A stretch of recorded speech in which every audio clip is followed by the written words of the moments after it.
Hi, good evening. Back to turok na naman kami.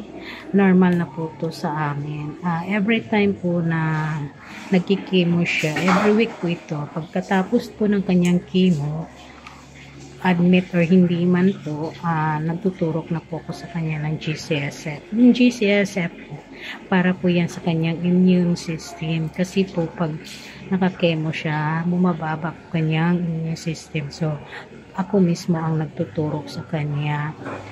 Ganyan ang ginagawa ko every time ng kanyang pagkatapos ng kanyang chemo. So, ako na ang nagtuturok po. Kasi po pag pumupunta po kami sa hospital, napapagod po siya. Kaya, nag-ano na lang po ako, naglakas ng loob na ako mismo magtuturok.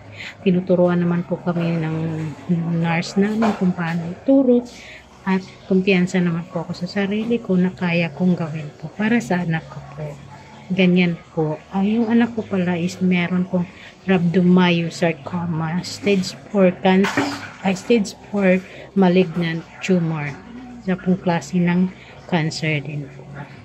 At sa ngayon po, nakikemo kami at nag-survive po siya. Thank you for watching po. Good evening everyone.